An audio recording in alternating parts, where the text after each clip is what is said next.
નમસ્કાર અમારા વાલા પેન્શનર મિત્રો, નિવૃત્ત કર્મચારી મિત્રો, ભાઈઓ તથા બહેનો, સ્વાગત છે આપ સૌનું આપણી આ સહિયારી યુટ્યુબ ચેનલ ભાવેશ મકવાણા ન્યૂઝમાં। તો પેન્શનર મિત્રો, આજના વિડીયોમાં આપણે વાત કરીશું ગુજરાત રાજ્યના પેન્શનરોને મળનારા ₹1000 માસિક તબીબી ભથ્થામાં આજથી જાહેર થયો છે આટલો વધારો। તો પેન્શનર મિત્રો, કેટલો વધારો જાહેર થયો છે અને કયા પેન્શનરોને વધારો જાહેર થયો છે તે આજના વિડીયોમાં આપણે વિગતવાર જોવાના છીએ। તો આજનો વિડીયો તમે ખાસ કરીને અંત સુધી જોઈ લેજો અને હજી સુધી જો આપણી આ ચેનલ તમે સબસ્ક્રાઈબ ન કરી હોય તો ડેઈલી આવી જ અપડેટો મેળવવા માટે અને આવા જ સમાચારો મેળવવા માટે આપણી આ યુટ્યુબ ચેનલ અત્યારે જ સબસ્ક્રાઈબ કરી લેજો દોસ્તો। તો શરૂ કરીએ આજનો આ વિડીયો। તો સૌથી પહેલાં થોડીક વાત કરીએ તો જો 8મા પગાર પંચ દ્વારા 3.83ના ફિટમેન્ટ ફેક્ટરને સ્વીકારવામાં આવે તો નિવૃત્ત લોકોને પણ પ્રમાણસર લાભ મળવાની અપેક્ષા છે। તો ખાસ કરીને હાલમાં ખૂબ ચર્ચાતો વિષય એટલે કે 8મું પગાર પંચ। તો 8મા પગાર પંચમાં ફિટમેન્ટ ફેક્ટર જો 3.83 સ્વીકારવામાં આવે તો સરકારી કર્મચારીઓની સાથે સાથે નિવૃત્ત લોકોને પણ પ્રમાણસર લાભ મળવાની અપેક્ષા છે। તો વિગતવાર વાત કરીએ કેન્દ્ર સરકારના કર્મચારીઓના પગાર અને પેન્શનમાં વધારા માટે પોતાનો અહેવાલ તૈયાર કરવા માટે 8મું પગાર પંચ હાલમાં હિતધારકો પાસેથી સૂચનો મેળવવા માટે બેઠકોનું આયોજન કરી રહ્યું છે।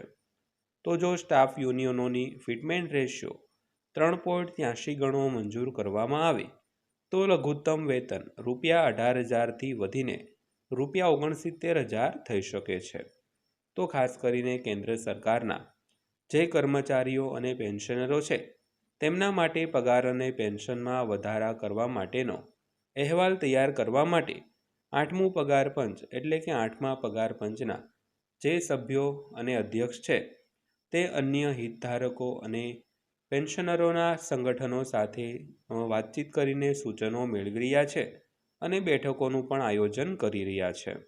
તો જો સ્ટાફ યુનિયનોની માંગણીઓ સ્વીકારવામાં આવે અને ફિટમેન્ટ ફેક્ટર 3.83 ગણું મંજૂર કરવામાં આવે તો જે હાલમાં લઘુત્તમ પગાર ₹18,000 મળી રહ્યો છે તે વધીને સીધો ₹69,000 થઈ શકે છે।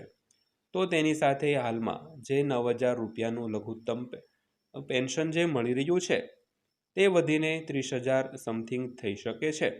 તો ખાસ કરીને હવે જોઈએ કે 8મા પગાર પંચમાં કેટલું ફિટમેન્ટ ફેક્ટર છે તે લાગુ થાય છે। તો રાષ્ટ્રીય પરિષદના સ્ટાફ સાઇડ એટલે કે જોઈન્ટ કન્સલ્ટિવ મશીનરી એ 28 એપ્રિલથી 30 એપ્રિલ દરમિયાન નવી દિલ્હીમાં યોજાયેલી પ્રથમ સત્તાવાર બેઠક દરમિયાન લઘુત્તમ મૂળભૂત વેતન ₹69,000 અને ફિટમેન્ટ ફેક્ટર 3.83નો પ્રસ્તાવ મૂક્યો હતો। તો જો મંજૂર થાય તો આના પરિણામે મૂળ પગાર અને પેન્શનમાં 283%નો વધારો થશે, જે 7મા પગાર પંચ હેઠળ નિર્ધારિત 257 ફિટમેન્ટ ફેક્ટર કરતાં ઘણો વધારે હશે।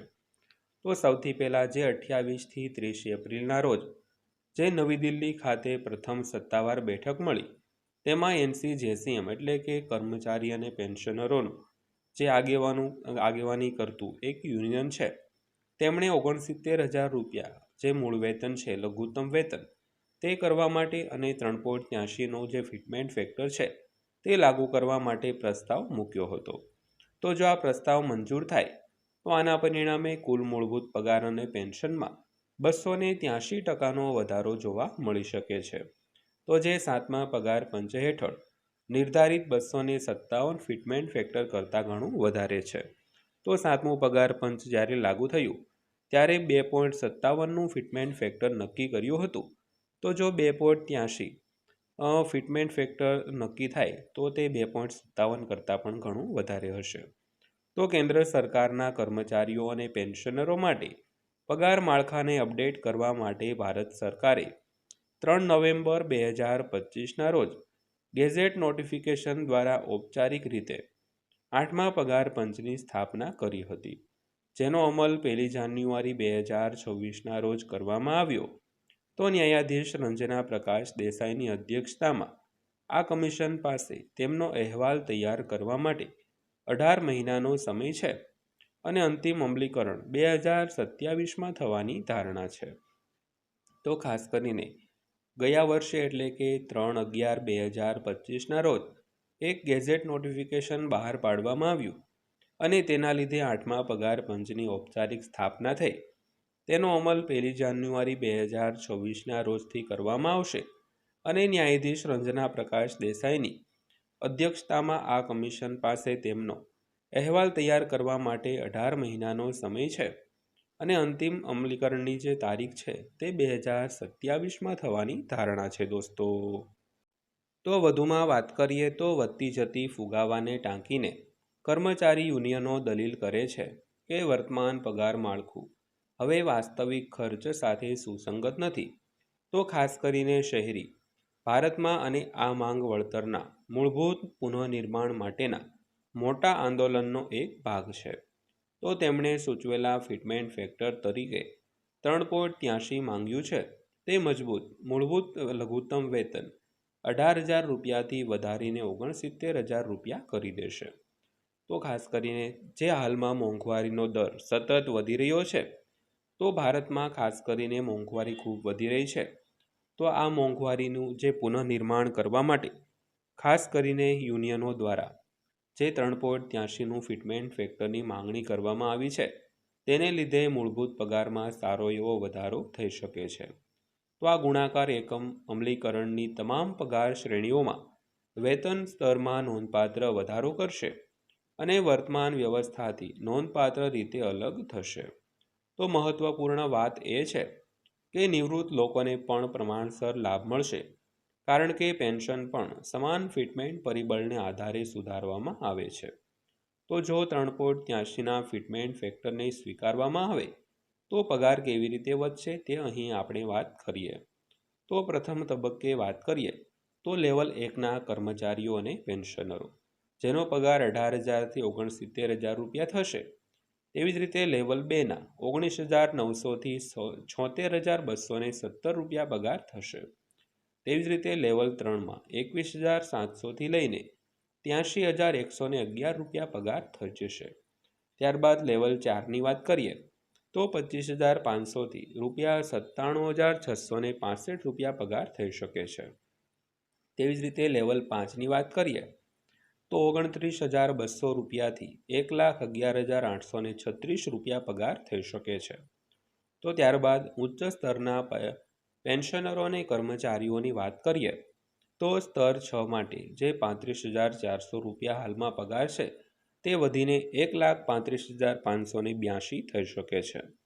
તેવી જ રીતે 44,900ના લેવલ 7ના કર્મચારીઓનો પગાર છે તે 1,71,967 થઈ શકે છે.